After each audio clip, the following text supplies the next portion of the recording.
السلام علیکم خواتین و حضرات۔ آج ہم مرزا غالب کی جس غزل کے بارے میں آپ سے بات کریں گے اس میں کل 11 اشعار ہیں، اور ہم ان میں سے 5 اشعار آج لے کر ان کی شرح کرنے کی کوشش کریں گے، اور باقی 6 اشعار انشاءاللہ تعالی کل آسان بنا کر آپ کی خدمت میں پیش کیے جائیں گے۔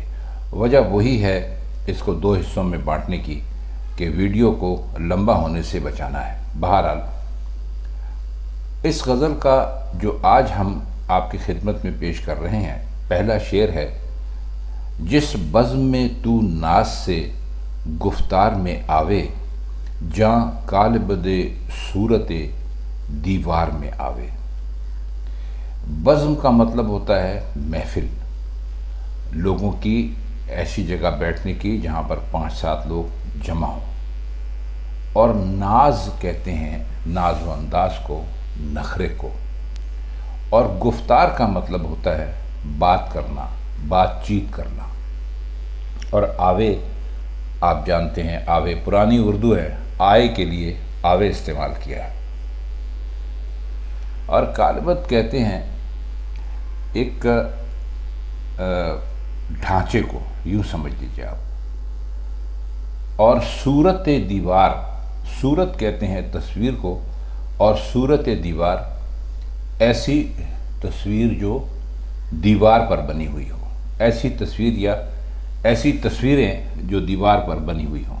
آپ نے دیکھا ہے عموماً دیواروں پر تصویریں بنی ہوئی ہوتی ہیں، پہلے زمانے میں بنی ہوئی ہوتی تھی، آج کل لگی ہوئی ہوتی ہیں، لیکن بہرحال ان کو بھی صورت دیوار ہی کہا جائے گا جو تصویریں کے دیوار پر لگی ہوئی ہوتی ہیں۔ لوگ ہم سے بحث کرتے ہیں اردو اور انگریزی کے مختلف الفاظ کے لیے، تو اگر کوئی آپ سے وال پکچر کی اردو پوچھے تو آپ اسے صورت دیوار بتا سکتے ہیں۔ صورت دیوار وہ تصویریں جو دیوار پر لگی ہوئی ہوتی ہیں۔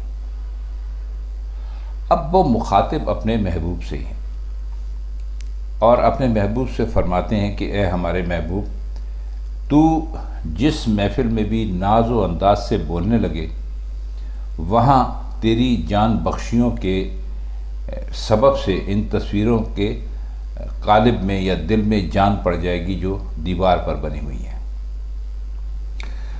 اب ہم نے یہاں پر لفظ استعمال کیا ہے جان بخشی، تو یہاں گفتگو سے محبوب کی جان بخشی کا اظہار مقصود ہے، یعنی جب محبوب کسی محفل میں جاتا ہے تو اس کا حسن اور اس کا ناز اور اس کے انداز اور اس کے بات چیت کرنے کا انداز، جب وہ بولتا ہے تو بہت کم لوگ ہوتے ہیں جو اس سے بچ پاتے ہیں، یعنی زندہ رہ جاتے ہیں۔ یہ غلو ہوتا ہے، شاعر اس طرح کی من گھڑت باتیں صرف اپنے اشعار کو دلچسپ بنانے کے لیے یا اپنے محبوب کے حسن کو زیادہ سے زیادہ بڑھا ہوا دکھانے کے لیے کرتے ہیں۔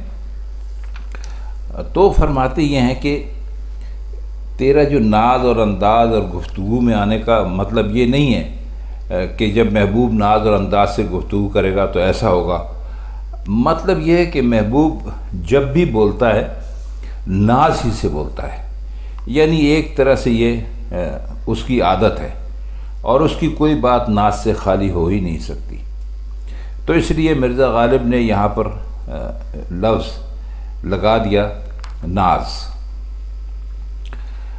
اب کہنے کا مطلب سارا اگر مل ملا کر اس شعر کا مطلب دیکھیں تو یہ ہے کہ ایک تو محبوب کا کسی محفل میں جانا، اور پھر وہاں جا کر اس کا گفتگو کرنا، اور اس کے گفتگو کے ساتھ اس کے ناز و انداز کو بھی ملانا، تو کہتے ہیں کہ اس میں اتنا اثر ہوتا ہے کہ انسان تو انسان ہیں، جو تصویریں دیواروں پر لگی ہوئی ہیں ان میں بھی جان پڑ جاتی ہے، یعنی وہ بھی بولنے لگتی ہیں۔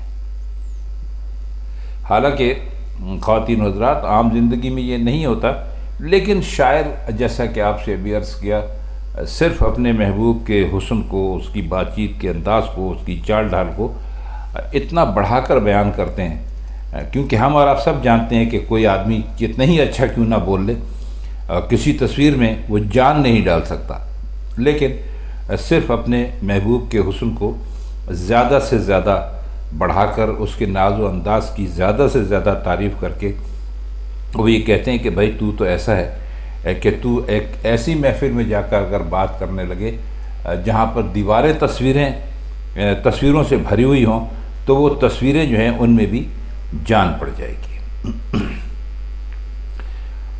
شعر نمبر 2 ہے، سائے کی طرح ساتھ پھریں سرو و صنوبر، تو اس قد دلکش سے جو گلزار میں آوے۔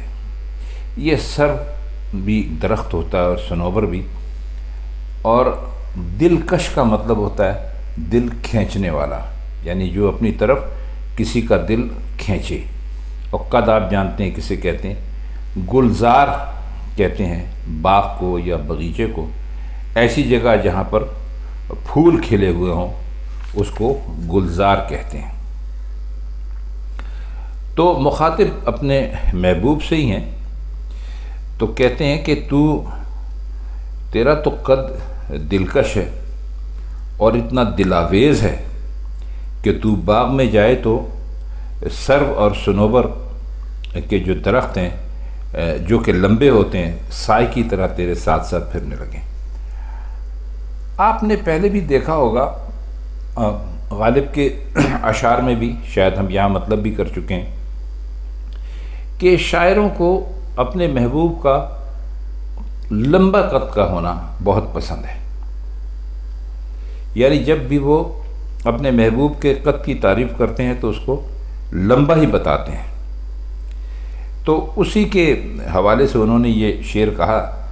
اب یہ بھی یاد رکھیے کہ انہوں نے اس کے لیے قد دلکش کا لفظ استعمال کیا، تو بتاتے ہیں کہ یہ کوئی صرف لمبا ہونا ہی کوئی دلچسپی نہیں ہے، ویسے تو قد اتنا ہی لمبا ہونا چاہیے جتنا کہ اس چہرے پر یا اس جسم پر اچھا لگے۔ بعض اوقات تو ایسا ہوتا ہے کہ لوگ لمبے ہو جاتے ہیں لیکن بے ڈھنگے سے لگتے ہیں۔ تو انہوں نے جو قد دلکش کہا ہے تو ایک ایسا قد کہا ہے کہ جو لمبا تو ہے لیکن ساتھ میں اچھا بھی لگتا ہے، یعنی دلکش بھی لگتا ہے اور دل کو لبھاتا ہے، دل کو اپنی طرف کھینچتا ہے۔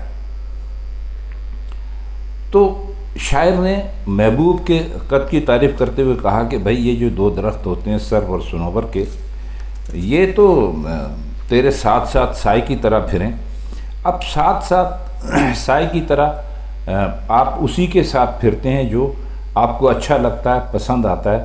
تو فرماتے یہ ہیں کہ جو صنوبر اور سرو کے درخت ہیں یہ بھی تیرے گرویدہ ہو جائیں، یہ بھی تیرے چاروں طرف گھومنے لگیں، انہیں بھی تجھ سے محبت ہو جائے کہ بھائی یہ جو محبوب ہے غالب کا، اس کا جو قد ہے صرف قد نہیں ہے بلکہ قد دلکش ہے، جو کہ دل کو اپنی طرف کھینچنے والا ہے۔ تو فرماتے یہ ہیں کہ یہ جو درخت ہیں یہ تیرے اس قد کے سامنے ان کے قد کی کوئی حیثیت نہیں ہے۔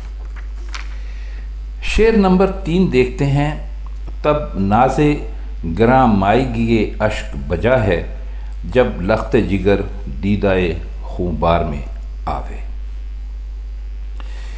اس میں جو الفاظ آئے ہیں اس میں ایک لفظ آیا ہے گراں مائگی۔ گراں مائگی کا مطلب ہوتا ہے کسی چیز کا بہت مہنگا ہونا، بیش بہا ہونا، ایک ایسی چیز جس کی بہت زیادہ قیمت ہوتی ہے۔ اشک کہتے ہیں آنسوؤں کو، لخت جگر کہتے ہیں جگر کے ٹکڑے کو یا جگر کے ٹکڑوں کو، دیدہ کہتے ہیں آنکھ کو، اور خونبار کہتے ہیں جس سے خون برستا ہو۔ اب اس کا مطلب اگر کرنے بیٹھیں گے تو فرماتے یہ ہیں کہ آنسو کے لیے قیمتی ہونے کا جو فخر اور غرور ہے وہ اسی صورت میں اچھا لگتا ہے یا اس کو بجا سمجھا جا سکتا ہے بلکہ جب جگر ٹکڑے ٹکڑے ہو کر یعنی لہو رونے والی آنکھ سے بہنے لگے۔ کہتے ہیں کہ وہ آنسو کس کام کا ہے جس میں جگر کا لہو نہ ہو۔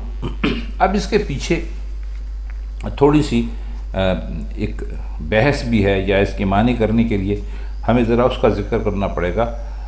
شعراء کہتے یہ ہیں کہ پہلے تو وہ عشق میں آنسوؤں سے روتے ہیں، جو عام آنسو ہوتے ہیں، پانی ہوتا ہے اس میں روتے ہیں، لیکن جب ان کا عشق بہت زیادہ حد سے بڑھ جاتا ہے، محبوب کے فراق میں، محبوب کی جدائی میں، محبوب کے ہجر میں، تو اس کے بعد وہ ان کے آنسوؤں کی جگہ ان کے جگر کا خون آنے لگتا ہے، اور اب جب خون آتا ہے تو جگر جو ہے وہ ٹکڑے ٹکڑے ہو جاتا ہے شدت غم سے، یا اس دکھ سے جو ان کو اپنے محبوب کی جدائی سے پہنچا، تو وہ آنکھ جو ہے وہ لہو رونے والی آنکھ بن جاتی ہے، یعنی خون رونے والی آنکھ بن جاتی ہے۔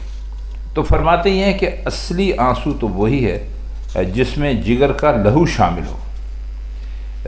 آپ نے مرزا کا ایک اور شعر بھی سنا ہوگا، بہت مشہور شعر ہے، رگوں میں دوڑتے پھرنے کے ہم نہیں قائل، جب آنکھ ہی سے نہ ٹپکا تو پھر لہو کیا ہے۔ آئیے اس کا چوتھا شعر دیکھ لیتے ہیں۔ دے مجھ کو شکایت کی اجازت کے ستم گر، کچھ تجھ کو مزہ بھی میرے آزار میں آوے۔ ستم گر کا مطلب ہے ظلم کرنے والا، اور آزار کہتے ہیں تکلیف کو۔ سادہ سے معنی ہیں، فرماتے یہ ہیں کہ اے میرے ظالم محبوب، مجھے گلے شکوے کی اجازت دے دے تاکہ تجھے میرے ستانے میں کچھ مزہ بھی آئے۔ مطلب یوں ہے کہ میں شکایت کروں گا تو تجھے یہ پتہ چلے گا کہ تیرے ہاتھوں دکھ اٹھانے کا معاملہ کہاں تک پہنچ گیا ہے، یا گلا شکوہ سن کر تجھے غصہ آئے گا اور تو غصے میں مجھ پر اور زیادہ سختی کرے گا۔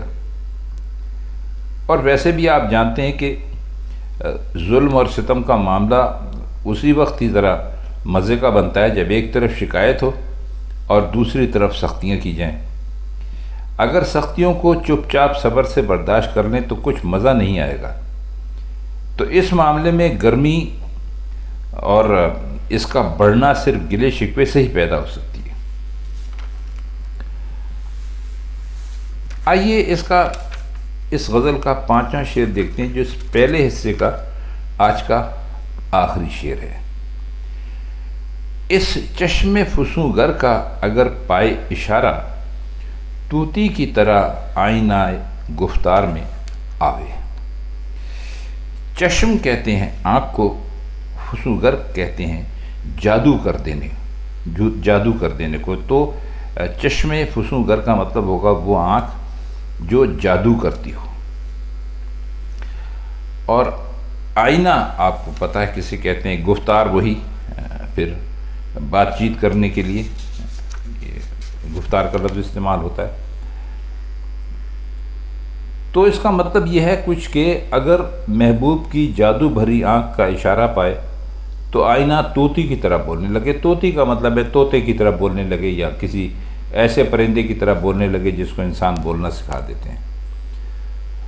اور کہتے یہ ہیں مرزا غالب کے جو طوطا ہوتا ہے یہ جب آئینے کے سامنے جاتا ہے تو بولنے لگتا ہے۔ وہ شاید اس لیے بولنے لگتا ہے کہ اس کو آئینے میں ایک دوسرا طوطا دکھائی دیتا ہے، تو یہ سمجھتا ہے کہ بھائی میری طرح ہی کا یہ کوئی دوسرا طوطا ہے، تو وہ اس سے بات کرنے کی کوشش کرتا ہے۔ تو اس لیے کہتے ہیں کہ جب کبھی بھی طوطا آئینے میں اپنا عکس دیکھتا ہے تو وہ باتیں کرنے لگتا ہے، حالانکہ وہ خود ہی وہ ہوتا ہے، صرف اس کا عکس ہوتا ہے، اصل طوطا تو نہیں ہوتا۔ تو کہتے ہیں کہ اسی طرح جو محبوب ہوتے ہیں ان کی آنکھیں اشاروں میں باتیں کرتی ہیں۔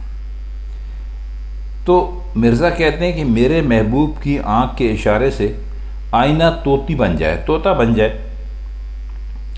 اب یہاں جو کہا ہے چشم فسوگر یعنی جادو بھری آنکھ، وہ اس لیے کہا ہے کہ طوطی کی طرح آئینے کا بول اٹھنا ایک ایسی عادت ہے جو ہوتی نہیں ہے، یعنی کبھی بھی ایسا نہیں ہوتا، اور یہ جادو کے بغیر ممکن نہیں ہے۔